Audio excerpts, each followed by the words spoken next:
Hey, you've just stepped into the caring corner where life's caregiving challenges meet a whole lot of heart and a dash of sass.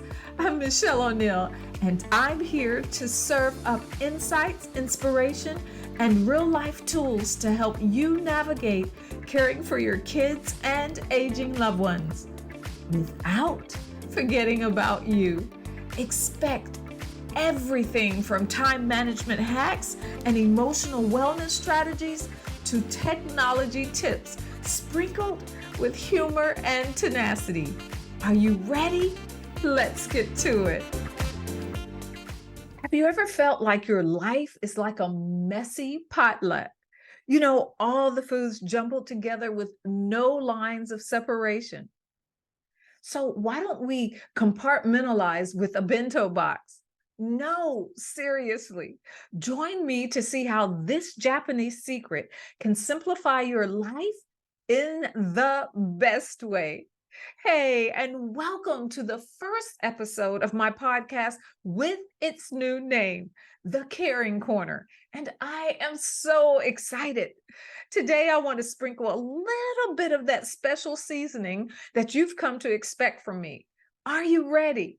Because we're diving deep into something that combines life lessons and food. And who doesn't love food, right? We're exploring how a lunchbox can help us make sense of life. Lean in, come on, lean in and find out how. Now, you've probably seen or even enjoyed a bento box meal at a Japanese restaurant if you've ever gone to one. And today, I'm going to pivot this food concept into a life philosophy. I mean, who doesn't love multitasking, right? And so, with that in mind, I want you to grab a cup of tea or whatever your beverage is, a notebook, and let's dive in. Now, I said that because you will be taking notes. So, I have a question for you. Have you ever eaten from a bento box? I know everybody hasn't. So, if you have, what did you like about it? I remember personally because I've lived in Japan for over 8 years in the past, and seeing a bento box for the first time was so memorable to me, memorable, can't talk today, to me. And one of the things I really remember is the beauty of it. The beautiful black lacquer box, and inside there was beautiful red lacquer. And the food was placed in there like a work of art, and the multitude of colors and the blending, and nothing touched anything else. It was absolutely beautiful. So what I want to do today is start with this fascinating tidbit about the bento box, and share with you the history. Now, I have to tell you, first and foremost, the first thing looking at that bento box, I said, I'm not sure this is enough food for me. And second, I wasn't sure that I'd like everything that was included.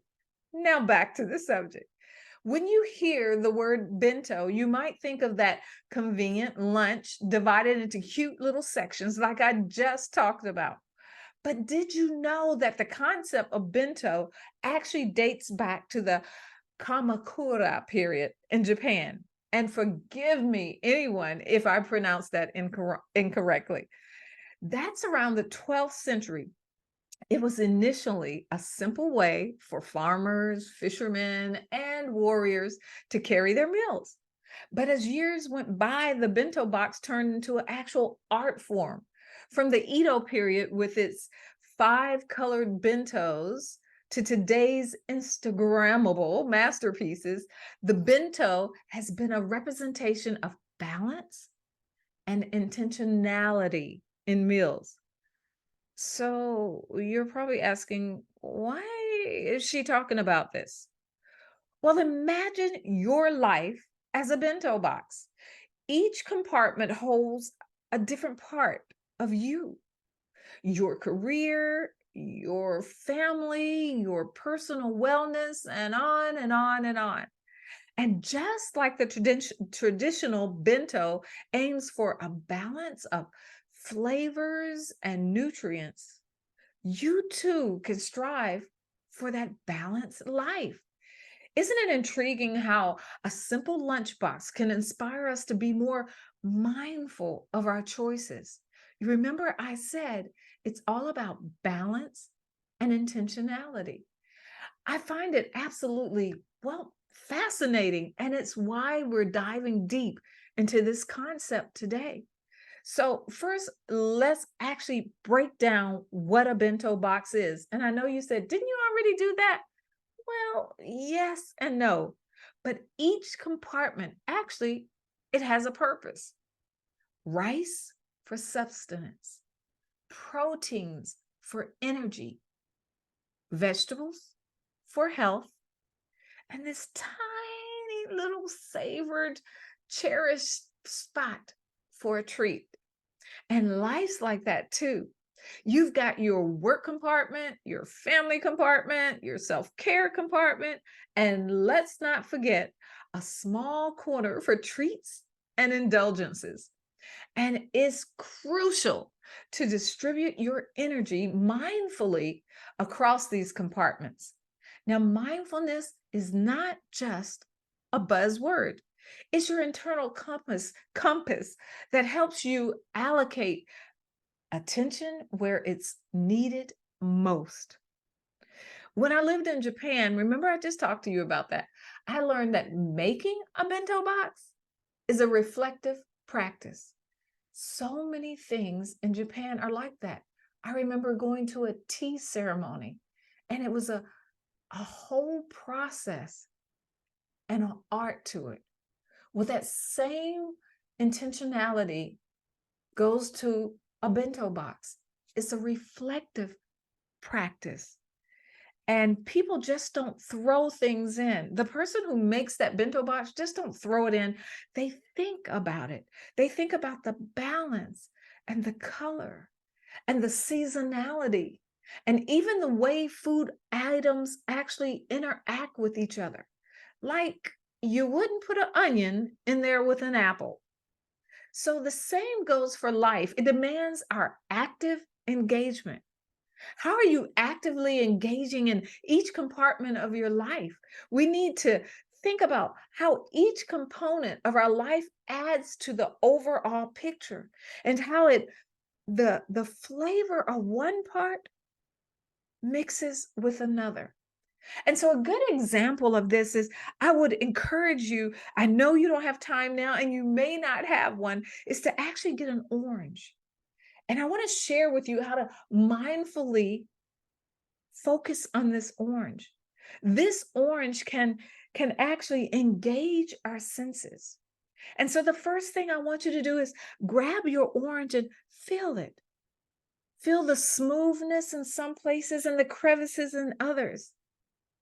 And how each crevice is different. The size, how deep it is, and how the top where it actually came from the tree, how that is different from the rest. I want you to smell the orange, how it smells before you break the skin, how it still has a distinct smell. And then I would like you to take your nail and just break that skin and smell how the oils release and how there's even more intensity of that smell. And now, as you peel your orange and the oils get on your hand, I want you to break it open and take one sliver of that orange and bite into it and taste it. And as those juices burst into your mouth and they go across your taste buds, that tantalizing taste, and they slide down, that coolness slides down your throat. Explore your orange. And now I have a question. Where in your life could that bento approach make a difference? Let's unpack these compartments a bit and let me help you with seeing how this bento approach could make a difference.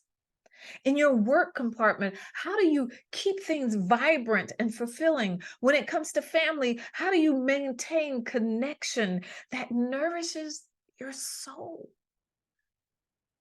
that makes you want to be around this person? And your personal time is like a dessert in our bento box, small but essential for your overall happiness. And then there's that grounding rice that sustains us. And well, for me, that's my faith. And so I'd like to give you maybe three examples of where you can actually see this in your work compartment. Is it overloaded? And what are the signs? What can you do? Maybe the signs are actually feeling constant stress or dread about work. And the solution in this case may be to have a frank conversation with your team or manager about the realistic expectations and deadlines. In your caregiving compartment, do you find yourself constantly missing personal or professional events because you're tied up with taking care of your kids or your aging parents, taking them to appointments or helping them with their daily chores? And what is the sign for this? Are you feeling overwhelmed or even burned out? I would encourage you to establish care hours and stick to them so that you have predictable times for yourself and others' responsibilities. And then that compartment of health and wellness. Do you find yourself skipping workouts, eating fast food regularly, and skimping on sleep? Also, you can manage the demands from other life compartments. I'd say a sign would be that you're feeling sluggish and drained, always tired. My solution to you, maybe one would be that would kill two of those birds. I don't like that saying, but that would help two of those birds is batch cook healthy meals over a weekend for stress-free weekdays. How is this helping too? Well, you're no longer eating fast food regularly. And you're making time for you to do other things in your life because you freed up time in your weekdays. So with that all said, I want you to get that paper we talked about because now it's time to do an exercise. Look, I see you. Get the notebook, get the tablet, get the paper. All right. So I want you to draw your own bento box on paper as a reflective exercise. Let's go ahead and make 4 compartments, 2 at the top, 2 at the bottom, and 1 round one in the middle. Okay. So what goes in each compartment? What sections are you of your life? Break them into 5 compartments. And remember that small one is taking care, doing something for you. I'm so glad that you've taken the time to do this short exercise. And if you haven't finished, it's okay because I have something special for you. This week, I challenge you to construct your life's bento box mindfully. Do you have too much on one thing and not enough or another? Well, it's time to rearrange. And because I love helping you so much, I prepared a downloadable bento planner to guide you through this exercise. You can find it in this week's email. Oh, not on the email list? Well, I have a special gift for you. Why don't you go to https://masteringyourmonday.life/stress check and go ahead and take the stress check quiz. And that will put you in the community and on my email list. Until next time, make sure you hit subscribe so you don't miss a single episode. Remember, take the stress check quiz on masteringyourmonday.life/stress check. Until next time, take care. Bye-bye. All right, that's a wrap for today at the Caring Corner.